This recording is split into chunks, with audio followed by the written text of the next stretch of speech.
ان کے ذریعے سے انسان خدا تک پہنچے گا.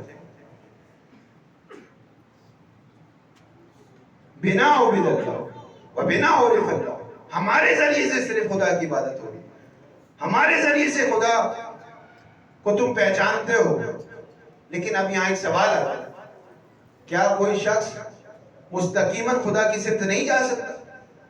جی, کیا ضروری ہے کہ اسی سبیل اللہ کو طے کر کے, اسی مودت فی القربہ کو طے کر کے انسان خدا تک پہنچے؟ کیا کوئی اور طریقہ نہیں کہ انسان اس عالم کے میں, اس نظام عالم جو بچھا ہوا ہے, اس پورے آفاق میں غور و فکر کر کے خود خدا تک پہنچ جائے؟ جی ممکن ہے یا ممکن نہیں ہے؟ ممکن ہے, اور نہ صرف ممکن ہے بلکہ وقوع بھی ہوا ہے. کتنے ایسے واقعات ملتے ہیں کہ جہاں پر انسان خود خدا تک پہنچ گیا. حضرت عیسیٰ نے دیکھا ایک بوڑھی عورت ہے, چکی چلا رہی اور خدا کی عبادت بھی کر رہی. کہا میں تو تجھ تک نہیں پہنچا, تو خدا تک کیسے پہنچ گئی؟ کہا جب تک یہ میں چکی چلاتی ہوں یہ چلتی رہتی ہے, جب چھوڑ دیتی ہوں یہ رک جاتی ہے. ایک چکی میرے چلانے کی محتاج ہے, یہ پورا عالم کسی کے چلانے کا محتاج نہ ہوگا کیا؟ بس پورا عالم کو کوئی چلا رہا ہے. تو جب انسان خود خدا تک پہنچ گیا تو اب یہ مودت کا رشتہ کہاں جائے گا؟ کیونکہ اب اس راستے کو تو طے نہیں کیا اس نے. تو سورہ مبارک مریم میں اس کا جواب دیا گیا, ان الذین آمنوا وعملوا الصالحات سیجعل اللہ الرحمن ودا. جو لوگ, جن لوگوں نے ایمان لائے اور نیک اعمال انجام دیے, خدا لوگوں کے قلوب میں ان کی مودت کو ڈال دے گا. سیجعل اللہ الرحمن ودا. سین بھی یہاں پر سین تحقیق ہے, سین تنفیذ نہیں ہے. یعنی یقیناً یقیناً یقیناً یقیناً خدا لوگوں کے قلوب میں ان کی مودت کو ڈال دے گا. اب یہ کون سے افراد ہیں جن کی مودت کو ڈال دے گا؟ 6 سے زائد ہمارے پاس روایت ہیں جس میں امام نے فرمایا کہ پیغمبر نے فرمایا اے علی ہاتھ اوپر کرو اور دعا مانگو کہ اے خدا مومنین کے قلوب میں میری مودت کو قرار دے. جب مولا کائنات نے دعا کے لیے ہاتھ بلند کیے اور وہ دعا جو پیغمبر نے تعلیم فرمائی تھی وہ دعا اپنی زبان مبارک سے ادا کی تو خدا کی طرف سے یہ آیت نازل ہوئی, یہ آیت نازل ہوئی کہ ان الذین آمنوا وعملوا الصالحات سیجعل اللہ الرحمن ودا. جن لوگوں نے نیک عمل انجام دیے اور ایمان لائے, جو ایمان لائے, یہ تو امام المتقین ہے, امیر المومنین کی ذات ہے, کل ایمان کے مالک ہیں. پروردگار کی سمت اگر اس رستے سے جاؤ گے, اگر اس رستے سے جاؤ گے, اہل بیت کے رستے سے جاؤ گے تو وہ تمہیں خدا تک ملا دے گا. اگر مودت فی القربہ کے راستے سے جاؤ گے تو وہ تمہیں خدا تک ملا دے گا. لیکن اگر کوئی شخص خود خدا تک پہنچ گیا تو خدا یہ کہہ رہا ہے پھر میں ان کی محبت کو اس کے قلوب میں ڈال دوں گا. اگر اس ذریعے سے جاؤ تو خدا تک پہنچ جاؤ گے, اگر خدا تک پہنچ جاؤ گے تو وہ تمہیں اہل بیت سے ملا دے گا. درود پڑھ دیجئے محمد و آل محمد. اگر ممکن ہو تو تھوڑا سا آگے تشریف فرمائیں. اور معذرت ہو, مجھ سے کہا گیا ورنہ میں خود نہ کہتا.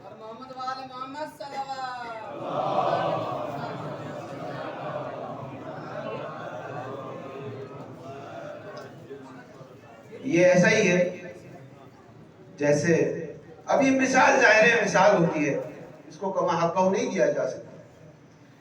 اگر کوئی مجھے جانتا ہے, فرض کریں اگر کوئی مجھے جانتا ہے تو وہ میری اولاد کو بھی جانتا ہے. وہ جانتا ہے یہ میرا بچہ ہے, یہ میرے استاد ہیں, یہ میرے والدین ہیں, ان کو بھی جانتا ہے. جس سے میرے تعلقات اچھے ہیں, خاندانی جو بہت قریب ہے میرا, وہ میرے رشتہ داروں کو بھی جانتا ہے. تو وہ ان کے ذریعے سے میرے پاس آتا ہے. اور اگر وہ مستقیماً میرے پاس آ جائے اور میری اولاد کو نہ جانتا ہو, میرے رشتہ دار کو نہ جانتا ہو, تو میں خود تعارف کروا دوں گا کہ صاحب یہ میرا بیٹا ہے, یہ میرے استاد ہیں, یہ میرے والد گرامی ہیں، یہ میری والدہ ماجدہ ہیں، میں خود تعارف کروا دوں گا۔ پروردگار نے راستہ دے دیا اپنے تک پہنچنے کا، سبیل اللہ کا راستہ دے دیا، مودت فی القربہ کا راستہ دے دیا کہ اس راستے کے ذریعے مجھ تک پہنچو، میں تمہیں مل جاؤں گا۔ لیکن اگر خود تم مجھ تک پہنچ گئے تو پھر اب میں ان کا تعارف اور ان کی مودت کو تمہارے قلوب میں ڈال دوں گا۔ اسی لیے مولا نے فرمایا لو ضربت خشیوم المؤمن بالسیف ھذا، اگر میں اس ذوالفقار سے مومن کی ناک بھی کاٹ دوں کہ مجھ سے نفرت کر تو وہ مجھ سے نفرت نہیں کرے گا، اور اگر منافق کے آگے سارا مال بھی ڈال دوں کہ مجھ سے محبت کر تو وہ مجھ سے محبت نہیں کرے گا، کیونکہ یہ طے ہو چکا ہے کہ علی سے کوئی محبت کر نہیں سکتا مگر مومن، اور علی سے کوئی بغض رکھ نہیں سکتا مگر منافق۔ اگر کوئی خدا کے ذریعے تک پہنچ بھی گیا تب بھی ہماری مودت اس کے قلب میں آ جائے گی، کیونکہ خدا نے وعدہ کیا ہے سَيَجْعَلُ اللَّهُ الرَّحْمَنُ وُدًّا، الرحمان اس کے قلب میں ہماری مودت ڈال دے۔ پھر یہ کتنے ایسے افراد ہیں جنہوں نے نہیں دیکھا جو خدا تک پہنچ گئے، لیکن آج علی علی کر رہے ہیں، آج حسین حسین کر رہے ہیں، آج مجالس اعزا برپا کر رہے ہیں۔ یہ وہ مودت تھی جو ان کے قلب میں آ گئی، اور کس طریقے سے کربلا کے لوگوں نے ان مودت کا پاس رکھا ہے۔ کیا آپ دیکھیں شب عاشور جب امام ہر صحابی کو یہ بتا رہے تھے کہ تم بھی شہید ہوگے، کل تم بھی شہید ہوگے، تو اس وقت قاسم ابن حسن امام کی خدمت میں آتے ہیں اور کہتے ہیں چچا جان کیا مجھے بھی شہادت نصیب ہوگی؟ امام فرماتے ہیں قاسم تم ایک سخت امتحان سے گزرو گے اور تمہیں بھی شہادت نصیب ہوگی، بلکہ تمہیں کیا علی اصغر کو بھی شہادت نصیب ہوگی۔ تو فوراً کہہ رہے تھے ایمانی کیا چچا جان اعداء خیموں تک آ جائیں گے؟ کیا لشکر اشکیا خیموں تک آ جائے گا؟ یہ وہ چیز تھی جو حضرت قاسم بھی برداشت نہ کر پائے۔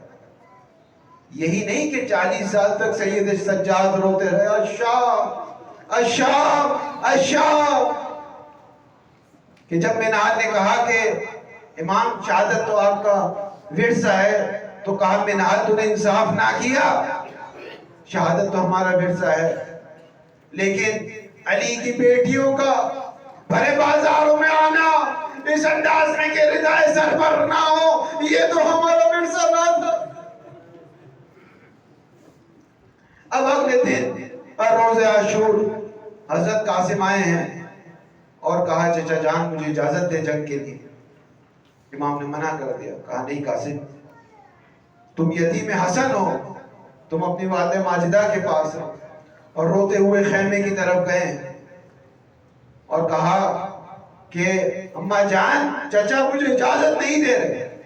اب یہاں پر 2 روایتیں ہیں، میں نہیں پڑھ سکوں گا وقت میں قلت ہے، ایک تعویذ والی ہے اور دوسری یہ ہے کہ حضرت قاسم دوبارہ امام حسین کے خیمے کی طرف آئے اور امام کے قدموں پر بیٹھ گئے، امام کے پاؤں مبارک کو تھام لیا، فَلَمْ يَزَلْ يُقَبِّلُ رِجْلَيْهِ، اور پاؤں مبارک کو تھام کے چومتے جاتے تھے اور کہتے جاتے تھے چچا جان قاسم کو اجازت دے دیجیے، چچا جان قاسم کو اجازت دے دیجیے۔ امام حسین نے اٹھانا چاہا تو ہاتھ کو تھام لیا، وَيُقَبِّلُ يَدَيْهِ، اور امام کے ہاتھ کو چومتے رہے، بار بار چومتے رہے کہ چچا جان قاسم کو اجازت دے دیجیے، چچا جان اجازت دے دیجیے۔ امام نے جب یہ منظر دیکھا، یہ کمسن یتیم حسن اس انداز میں مجھ سے اذن شہادت مانگ رہا ہے تو تڑپ کر گلے لگا لیا. فغشی علیہما، یہاں تک کہ اتنا گریہ کیا کہ دونوں پر غش طاری ہو گیا. جب دوبارہ بیدار ہوئے تو کہا ہے قاسم جاؤ، تمہیں اجازت دی جاتی ہے. اس کے بعد حضرت قاسم کو تیار کیا. حضرت قاسم چونکہ کم سن تھے تو کوئی جنگی لباس ان کے سینے پر اور ان کے تن پر نہیں آ رہا تھا. کوئی جنگی کھوپ جو انسان سر پر پہنتا ہے وہ ان کے سر مبارک پر نہیں آ رہی تھی. تو سینے پر ایک قمیص اور سر پر ایک عمامہ باندھا گیا. اس حالت میں قاسم کو رخصت کیا گیا. جب خیموں سے آگے نکلے ہیں تو راوی کہتا ہے میں نے دیکھا ایک جوان بچہ آ رہا ہے. وَكَأَنَّ وَجْهُ شِقَّةُ الْقَمَرِ، اس کا چہرہ ایسا تھا جیسے چاند کا ٹکڑا ہوگا.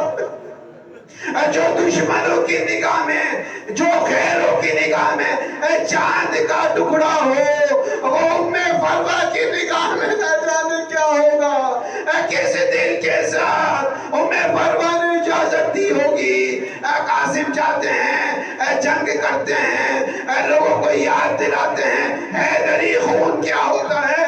کہ اتنے میں ایک دشمن ابن فضیل ازدی اس طاق میں ہوتا ہے کہ کسی طرح پیچھے سے قاسم پر وار کیا جائے.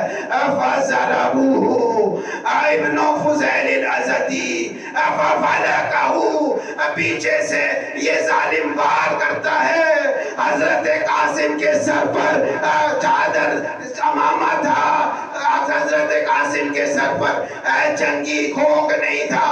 جیسے ہی اس نے وار کیا فَفَلَقَهُ، سر مبارک میں شگاف آ گیا.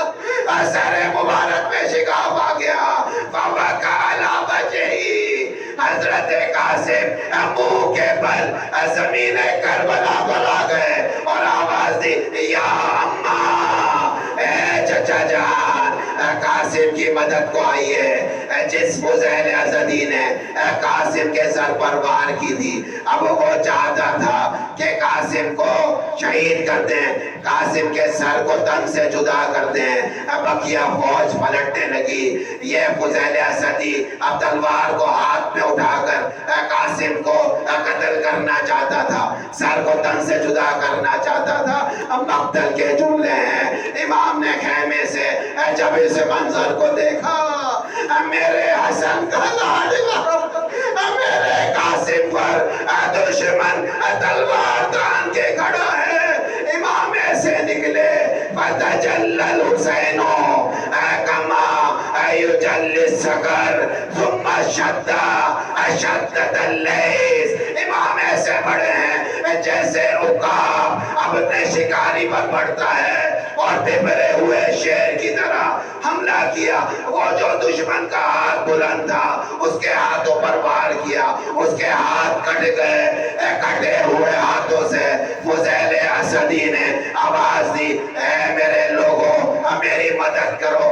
یہ جو یزیدی فوج پلٹ گئی تھی یہ واپس آئی ہے، یہ پلٹی ہے. امام چاہتے ہیں قاسم کو اٹھا لیں، یہ فوج پلٹی ہے. اب چاہتے ہیں فوج کو دور کریں. یہاں کے گھوڑے اس طرف، وہاں کے گھوڑے اس طرف. درمیان میں حسن کا یتیم لال قاسم ہے. قاسم بار بار پکار رہے ہیں چچا جان، چچا جان مدد کیجئے. امام چاہتے ہیں کسی طرح فوج کو دور کریں. ایک وقت آتا ہے جب فوج دور ہو جاتی ہے لیکن غضب ہو جاتا ہے. جب قاسم پر نگاہ کرتے ہیں تو ڈرانے بیٹھ جاتے ہیں، گریہ شروع کرتے ہیں، نوحہ پڑھتے ہیں. اے قاسم تیرے چچا پر کتنا سخت ہے. امددو فلا یجیبکا. اے قاسم تو حسین کو پکار رہا تھا، حسین تیری پکار پر لبیک نہ کہہ سکا. اب جب تیرے پاس آیا ہے تو یہ لاشا پامال ہو. ماتم ہو سکتا